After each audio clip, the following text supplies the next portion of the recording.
y a un consortium où les médias pensent que nous avons vraiment un rôle à jouer dans la consolidation de la paix dans la solution des Grands Lacs. Aujourd'hui, nous sommes à Lubavu où nous recevons quelques partenaires que vous avez découvert d'ailleurs dans cette émission.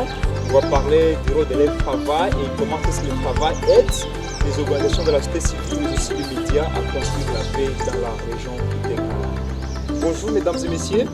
Bonjour. Bonjour. Merci d'être venus, merci d'accepter notre invitation. Merci à vous. Merci. Voilà, nous allons commencer par présenter madame de ma droite. Bonjour Célia. Bonjour. Les auditeurs et les spectateurs aimeraient un peu vous savoir. Votre présentation s'il vous plaît. D'accord, je m'appelle Célia Arro-Ruiz. Je travaille pour un programme de la GIZ, de la coopération allemande, qui s'appelle le Service civil pour la paix. Normalement, je suis passée à Kigali et je suis conseillère en journalisme et communication. Merci beaucoup Célia. Oui, Alena. bonjour. Oui, je m'appelle Alena Kishoma. Je suis la collègue de Célia. Nous travaillons ensemble pour le service civil pour la paix de la GIZ. Je suis comme elle basée à Kigali et je suis ravie d'être avec vous ce soir. Voilà, merci beaucoup Karipitena. Bonjour monsieur. Oui, bonjour, merci de me donner la parole. Je suis Jean-Patrick. Je suis expert local de paix, je travaille pour une organisation partenaire organisée dans le programme régional Rwanda pour l'OSDC. Nous sommes dans ce programme de consultation. Voilà, merci beaucoup. Aujourd'hui d'ailleurs, nous venons de le découvrir, la GIZ organise cet atelier de formation sur la production audiovisuelle à l'intention de ses organisations partenaires, dont 5. Il y a d'ailleurs des invités parmi les organisations. Vous avez pensé que c'était vraiment important aujourd'hui de renforcer les capacités des organisations membres en matière de production audiovisuelle. Et on aimerait un peu comprendre, Madame Alena, dans votre expérience, ou même Célia d'abord, dans votre travail ici dans la sous-région des Grands Lacs, est-ce que vous pensez que les organisations et les médias ont quand même joué un rôle dans la consolidation de la paix? C'est Célia d'abord. Oui, évidemment, c'est l'objectif de notre travail. Ça explique l'existence du programme Service civil pour la paix. Et pour nous, depuis l'existence, on trouve que le rôle de la société civile, dont inclut les médias, est capital pour la transformation des conflits. Ouais. Alors, ça se fait à quel niveau, vous avez pensé? Parce qu'il y a un niveau communautaire où l'engagement des communautés sont pris en compte, mais aussi il y a aussi un autre niveau organisationnel où les organisations sont celles qui influencent un peu les actions pour faire la paix. Et à quel niveau se situe les constants dans cette expérience de travail? Le deux, je dirais. Alors, on soutient les organisations de la société civile dans la région. Et ces organisations travaillent avec les membres de la communauté, soit femmes ou journalistes ou la jeunesse ou les enseignants. Mais on considère les deux comme deux groupes importants à cibler. Ça va, merci beaucoup. C'est bien que vous ayez en tout cas cet aspect, c'est cet œil de regarder, de voir l'importance du travail des organisations, mais aussi avec M. Jean-Patrick. Quels sont les défis que vous avez remarqués dans le cadre de votre travail sur le point de faire connaître le travail que vous faites à travers les médias, à travers la communication audiovisuelle dans les organisations? Quels sont les défis que vous avez remarqués dans la marche de votre travail? Parce que nous venons d'apprendre avec les partenaires qu'ils ont vu l'importance de votre travail, mais aussi qu'il n'est pas zéro. C'est un travail quand même qui a été très important et remarquable sur le terrain. Alors vous, à votre niveau, sur le point de faire connaître ce que vous faites, quels sont les défis que vous avez remarqués? Les défis sont énormes. D'abord, sur le plan structurel, on n'a pas assez d'accès sur les médias, qu'ils soient traditionnels ou sociaux. Ça, c'est un grand défi parce que pour les médias traditionnels, domaine, on est vraiment limité. Et cela nous freine à vulgariser nos messages de Dieu dans la communauté. Nous pouvons avoir des messages, nous pouvons avoir des actions, mais ils sont limités à entrer dans la communauté parce qu'on n'a pas beaucoup d'accès sur les médias, sur toute l'action. Par rapport aux médias sociaux, là au moins on essaie de capitaliser avec une plateforme et on ne dirait pas qu'il y a assez de défis, mais le grand défi est qu'on ne sait pas l'impact parce qu'on ne sait pas mesurer combien suivent exactement ces compressions à travers les médias sociaux. Alors aussi par rapport à la formation que nous devons suivre, nous avons constaté que nous avons beaucoup de défis du point de vue matériel et organisationnel. Nos services de communication, je dirais qu'il n'est pas à jour. Et c'est un défi majeur qui ne nous permet pas d'arriver à l'objectif de travailler sur la consolidation de la paix à travers les médias. Donc c'est un peu, d'une manière générique, la façon dont je réponds à la question par rapport au défi. Voilà. Merci beaucoup. Alors, je vais poser la question à Madame Léna.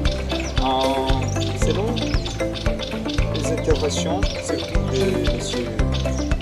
Jean ici, nous voyons qu'il y a quand même cet aspect de cadre, de rôle à jouer par les organisations. Mais pourquoi pensez-vous que c'est vraiment important que les organisations puissent prendre en main les aspects de communication, de diffuser les résultats, les activités qu'ils font elles-mêmes, au lieu de les faire passer naturellement ou généralement par les médias locaux ou les médias en ligne?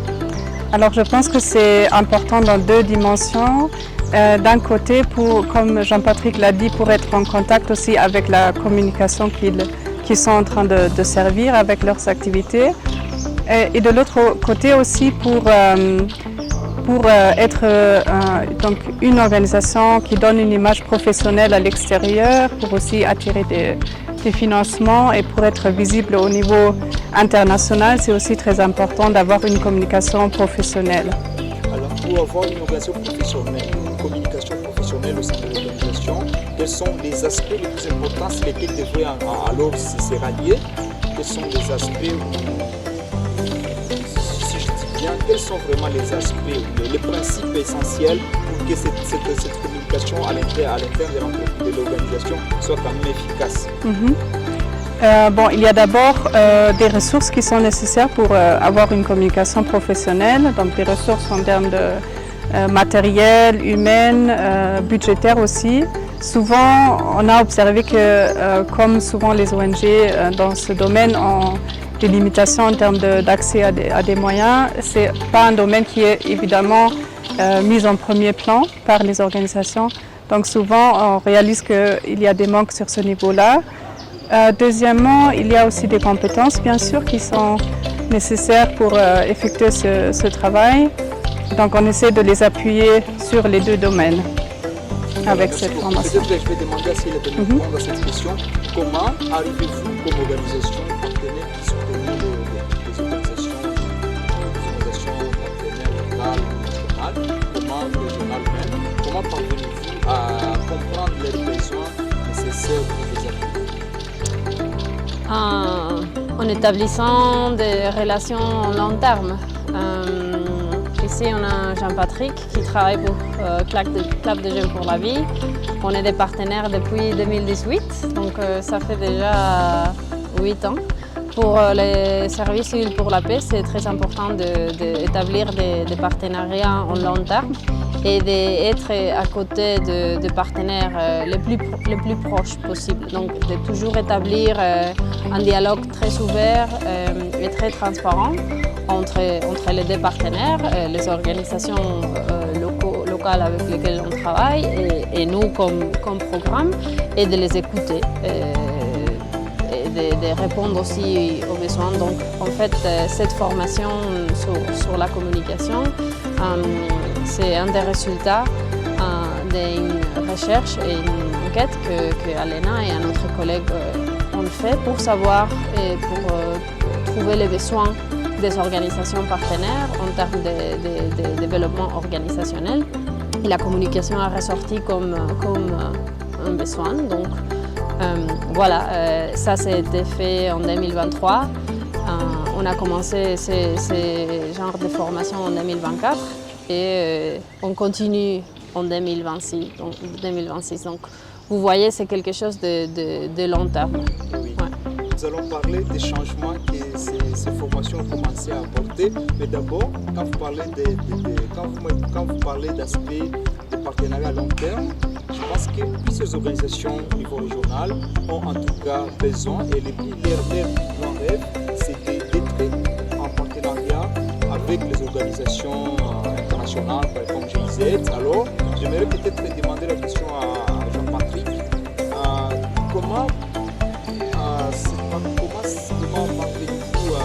Quel est votre sentiment d'abord, comme impression? Parce que les autres qui nous écoutent vont quand même être intéressés à savoir comment vous avez eu le partenariat, comment ça vous aide, à quel niveau ils peuvent aussi peut-être se ranger d'un moment ou à l'autre, pour qu'ils puissent quand même aussi s'inspirer de votre expérience et des autres.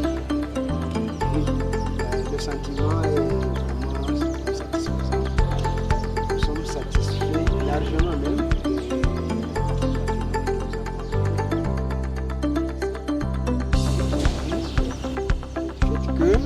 D'abord,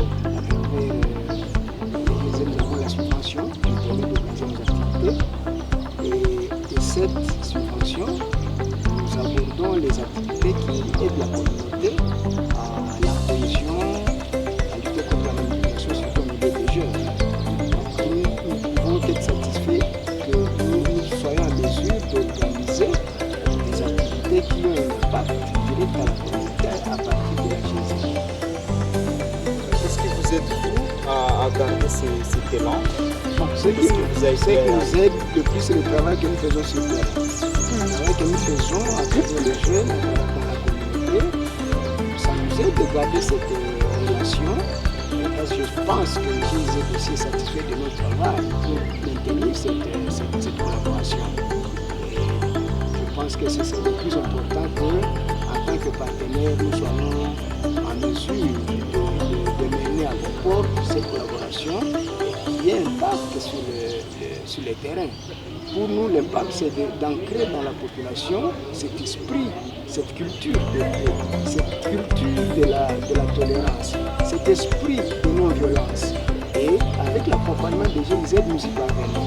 Vous comprenez que nous pouvons être satisfaits aussi longtemps que cet objectif est atteint à partir des GIZ. Merci beaucoup, Jean-Patrick. Peut-être Alena et Célia, quels sont alors les changements dans votre travail, dans votre expérience de travail avec les organisations spécifiques dans la sous-région de Grand Lac? Quels sont les changements que vous avez observés dans votre implication et dans votre appui aux organisations?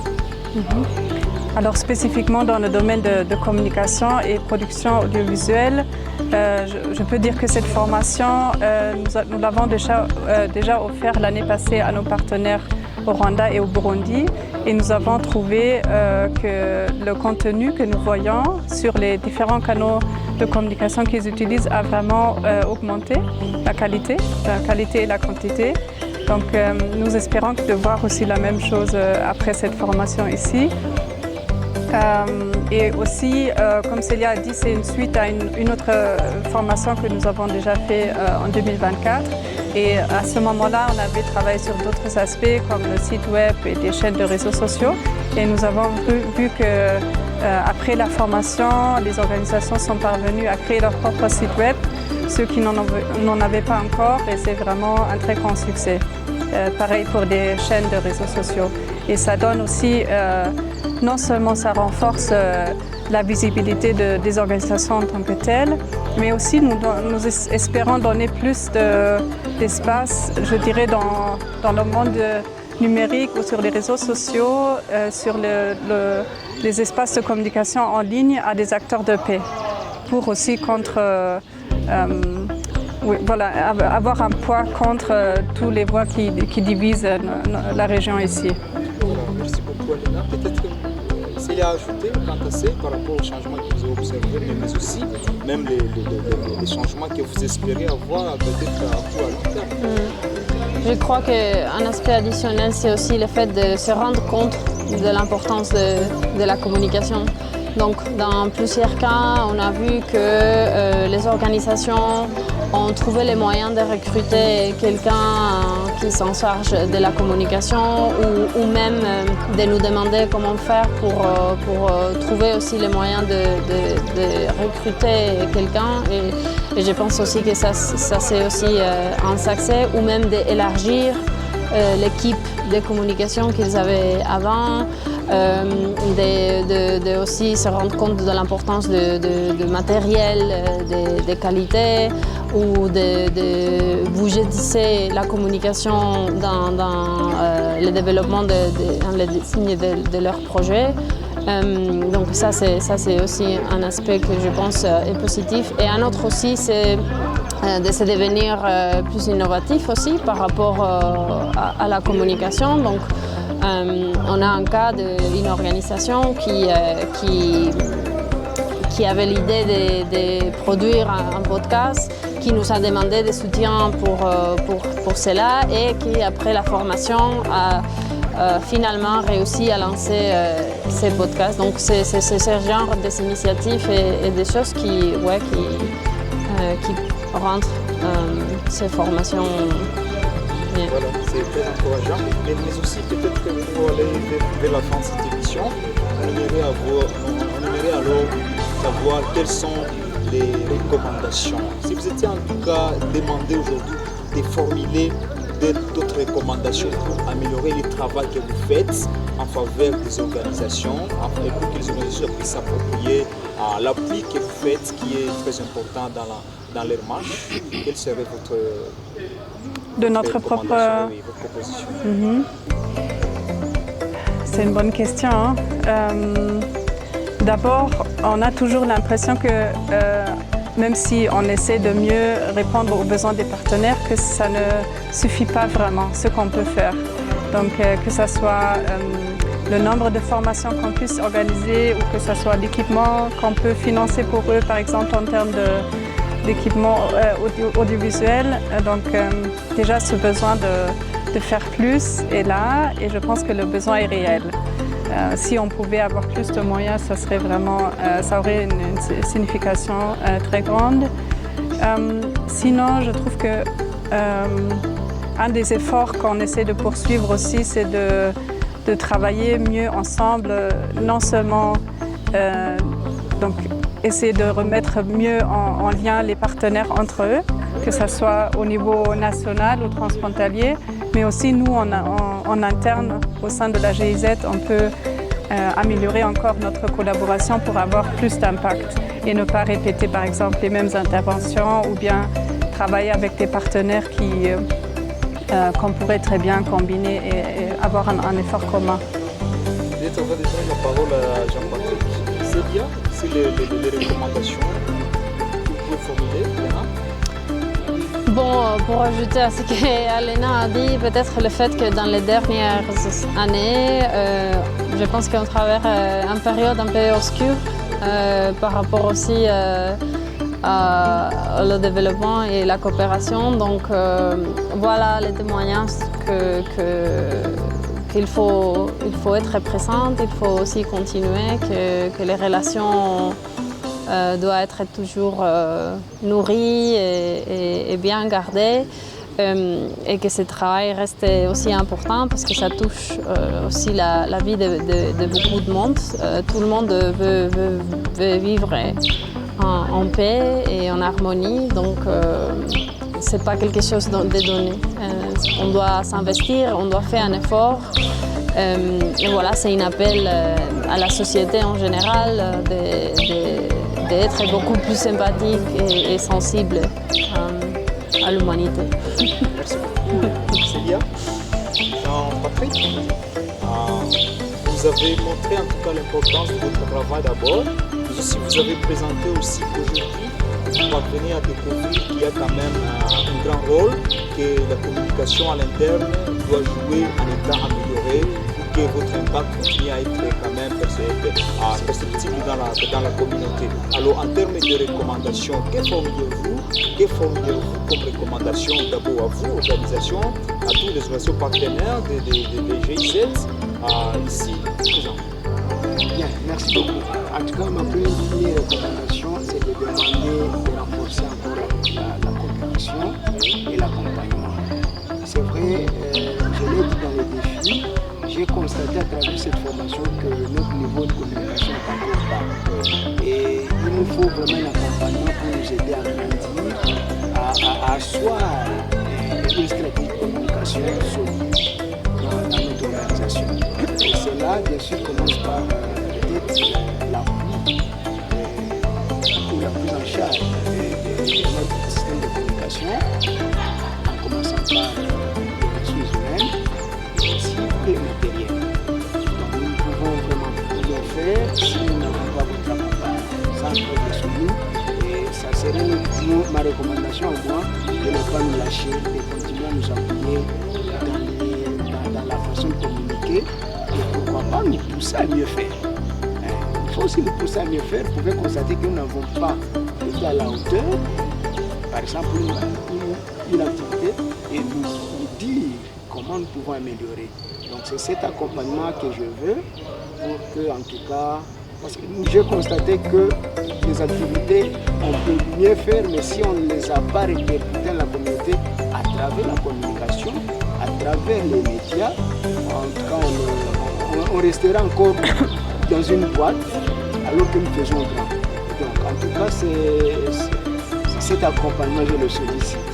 Ce soutien moral, matériel, je le sollicite.